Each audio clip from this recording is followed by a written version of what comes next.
Hello, welcome to another night shift. My name is Yazil, and in this tutorial today we want to get the items into our local main inventory database. And as you can see, we got an item here, and it says 000. And when we start the game, we use the 22. You know that already. And you can see now, after we loaded our character, we got the player ID 82, which is in the database. We got the item ID 1, and we got the amount of 1. So that's information we get direct from the server, and that's what we want to do today. For that, we have to make a new plugin. In the last video, we made everything ready that we send the information to the server, and now we are working on getting the information back to Unity from the server. So we're going to start a new, let me see here, a new plugin, and you know already how to do that. Important part is when you open the new project for the plugin, you're going for references and put in the reference for your Dark Rift and for your transmission. In here, you know how to do that is right shift and add references, and you're going to search your DLLs and put that in there. So that's easy going. Just a new plugin, and we're using Dark Rift and using Dark Rift config tools and the storage and system collection generics. And I have it in a namespace item, and we gonna use that just like we did before, public item plugin, and the plugin top. We have that here, which is always the same. It's the plugin name here in name version. Let me get a little bit bigger. The name, get return items, which is here, and the version number. And we got the command here, item debug.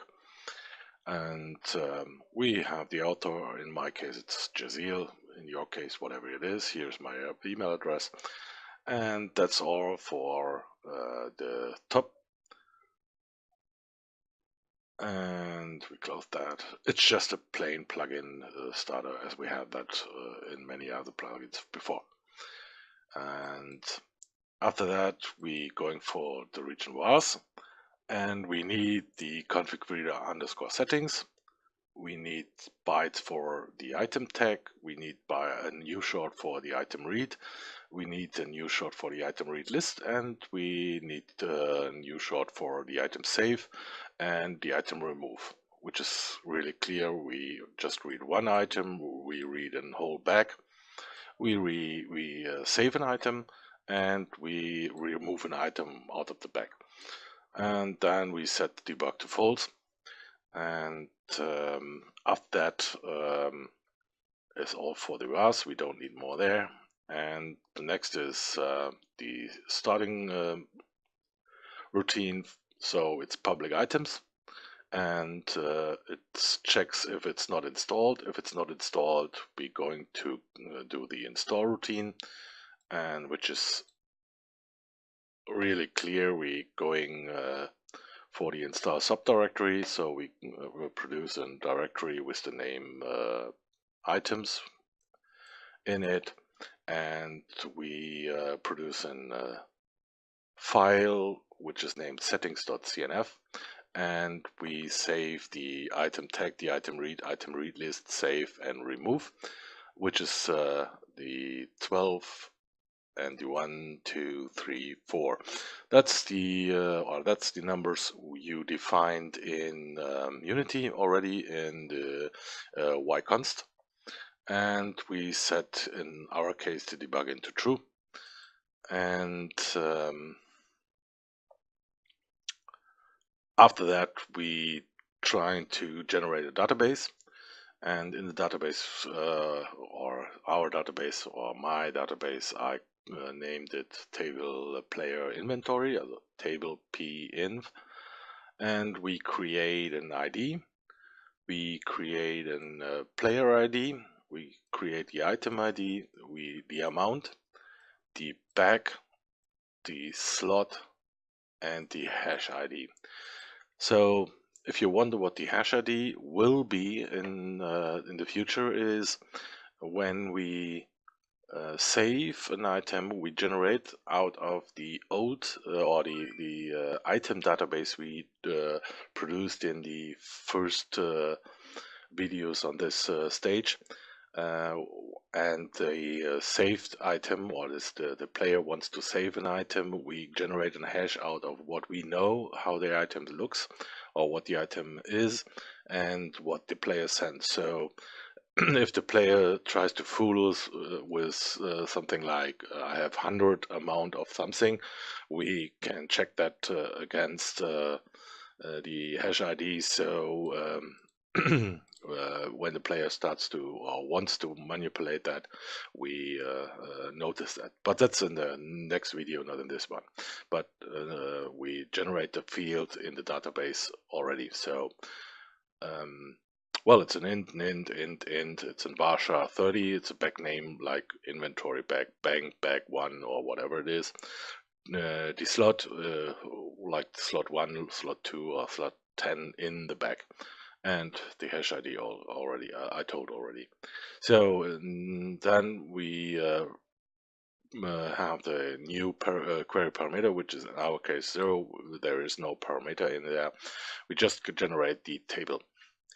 Then we, since we tried on top here, we try to catch a database exception, and if there's an error, we log that out to our interface. So if something is wrong or not working, we get an information on that.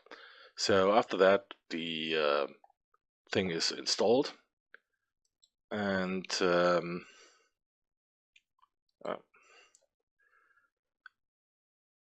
so the thing is installed, okay, and then we got an underscore settings. The new configurator gets subdirectory, so the subdirectory is our item, and we get the file settings.cnf. So first we write that down, and now we read that, and we store that into the settings file. And here it's the standard for getting stuff out there. So we try to parse and byte, and it's an item tag, and it will be stored in underscore item tag, which is the variable we generate on top here. So we just read the information we have here and store that in our variables. So I'll let that open for you here. It's just the old stuff we know. It's the item tag, the item read list, the item save, and the item remove. And here the variables. And of course we try to parse the debug and store that in underscore debug. So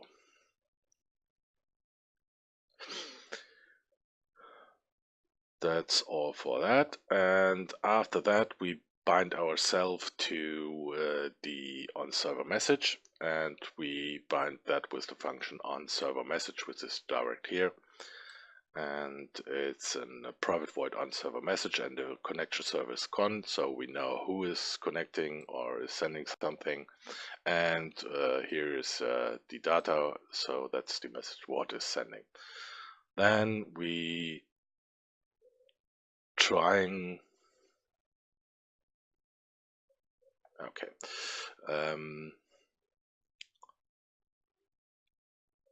so and then we try to read out of the data if the tag is item tag, and then it's for us.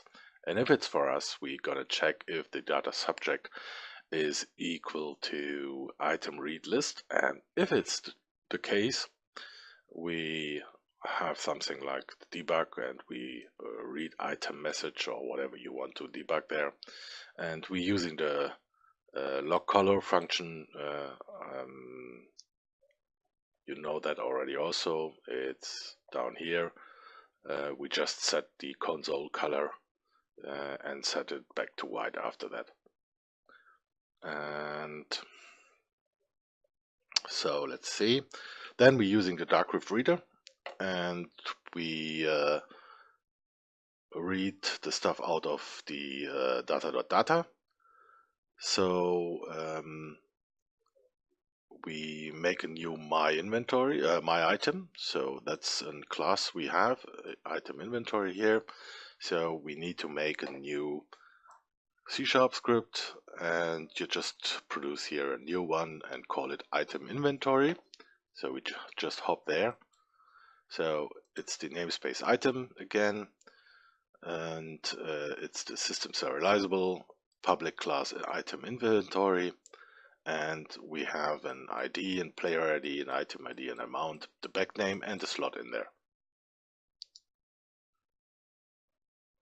So nothing special, just the copy, basically the copy out of the class for the item we used in Unity.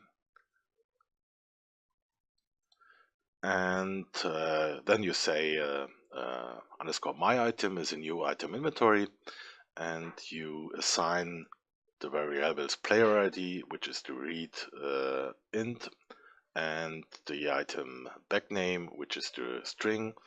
If you remember, we put into the message we sent to the server the ID and the name.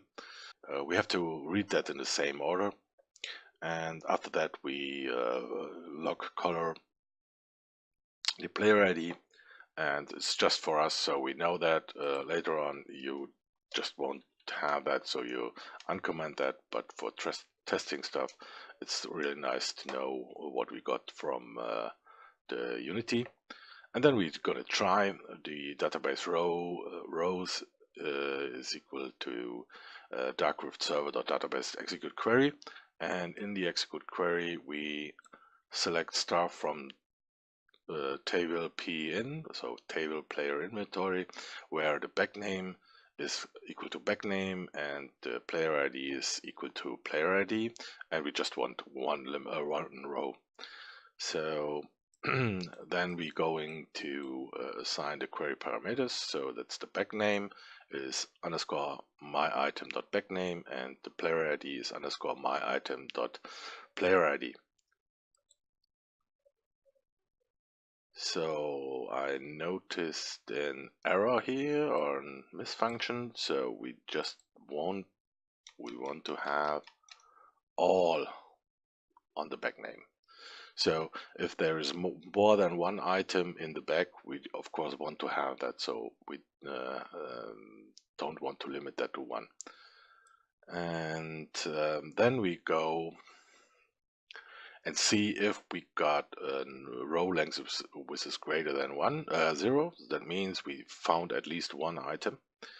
And then we for loop that and send the stuff to our client. So we're going to use the darkroot writer, and we use the ID, the player ID, the item, and the amount, the backname, the slot, and the hash ID from our database. So in row 1 or row 0 in this case, we get the items here or the item information here, and after that we just send that back to the connection, and we use the item tag and the item read list, and we of course we use the writer here. So basically we select here everything from the database. We check if we have more, or if we have a row out of the database, and if we have, we loop through the rows we get, and we assign that into the writer and send that to Unity. So, and then since we tried on top here, we catch the database exception, and if it's debug, we give that out. So let's see. Missing is the private void debug command string. So we can switch on debug and switch off debug. And then we don't need these in the moment. I can just show you that.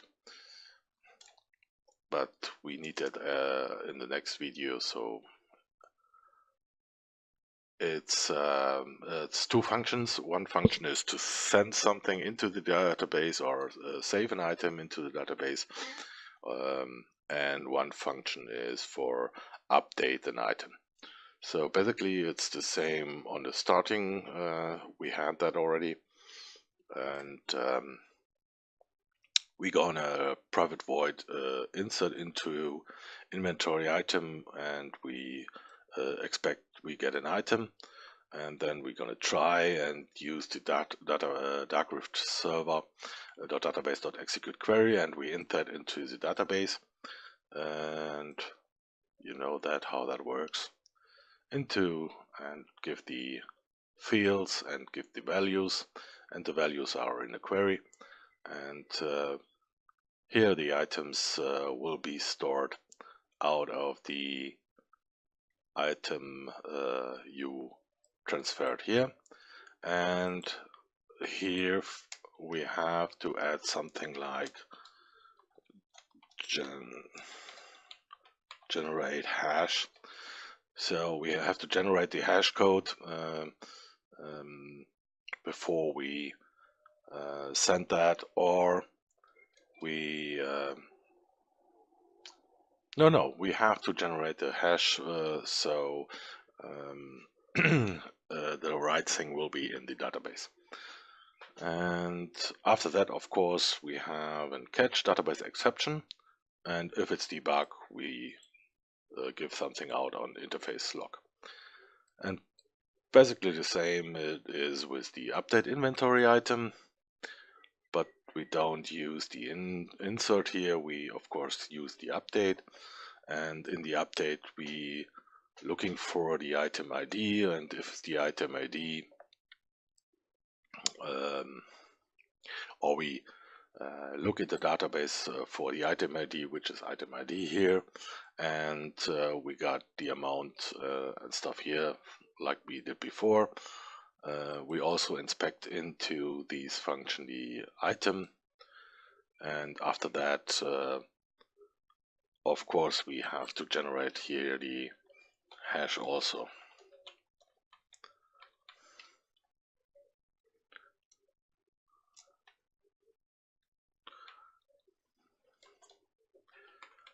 Sure. And after that we catch the database exception. So basically easy stuff. But we need these functions not in this video, we need that in the next video. So it's just because I wrote them already, so you can see them. So again, it's quite easy. We get the information from our server or from our Unity, and we compare that. And if it's the right stuff, we look into the database and select everything which is in there, and then we send the rows to our Unity client. So after that, you just build that and copy that into, so going to Unity projects across server, source, items, bin, debug. You copy that and go to your server, go into plugins, save that in there, and when you start the server, everything will be generated. And when you have that ready, you going for your workbench and then you should have in your database a new table, and the table is here, there. We're going to select that star. So, and I added a new item here, and to show that, or to have that shown in the Unity, you have to find out your player ID. So let's see where that is. You go for the player, table player, select rows, and you see here are the IDs. That's the IDs you have here. And for that to make that easier, we can go here. The username I use is 2, and the ID is 82. So there you can see your IDs, and you have to add the player ID here. And the item ID, of course, and the amount. So 1 to 10 or whatever, and in which slot. To show you that, we update that like 3. You remember this was in 1 when we tried it on the beginning of the video. So we finished that, and we go here to our item 1, 2, 3, which is empty here. So we start the game using the 2.2, log in, and we should see here it's now on item element 3 and not longer on 1. So that's all for this video. If you liked it, of course, leave a like. If you liked it even more, just subscribe to the channel. And one last notice for everybody, this server, well, my web server was down.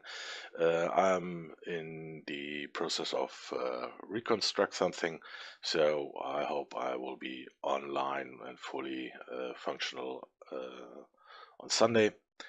And the last thing, so I want to thank my Patreons, and therefore I want to thank Sync for being catching the number 42, and of course Tequila for being a long time supporter.